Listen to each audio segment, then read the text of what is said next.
সালাতে দোয়া কবুল হয়। সালাতে দোয়া কবুলের তিন জায়গা। একটা হচ্ছে তাকবীরে তাহরিমার পরে আমরা সানা পড়ি না, আমরা তো একটা পড়ি, আল্লাহর হাবিব সুন্নাহ এবং নফল নামাজে আরও পড়তেন সানা, ওই দোয়া কবুল হয়। দুই নম্বর জায়গা সালাতে সেজদায় পড়ে দোয়া করলে কবুল হয়। আকরাবু মা ইয়াকুনুল আবদু মির রাব্বিহি ওয়া হুয়া সাজিদ ফাকসিরু ফীহি দুআ। বান্দা যখন সেজদায় লুটিয়ে পড়ে বান্দা আল্লাহর সবচেয়ে কাছে চলে যায়। তা কিন্তু বিশ্বনবী বলে সেজদাটা তোমার রবের কুদরতি পায়ের উপরে পড়েছে,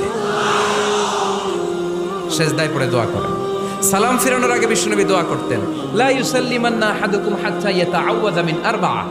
আল্লাহর হাবিব বললেন, চার জিনিস থেকে পানাহ না আছে আমার কোন উম্মত যেন সালাম না ফিরায়। তারা যেন পড়ে আল্লাহুম্মা ইন্নী আউযু বিকা মিন আযাবিল কবর, আউযু বিকা মিন আযাবি জাহান্নাম, আউযু বিকা মিন ফিতনাতিল মাহইয়া ওয়াল মামাত, আউযু বিকা মিন ফিতনাতিল মাসিহিদ দাজ্জাল।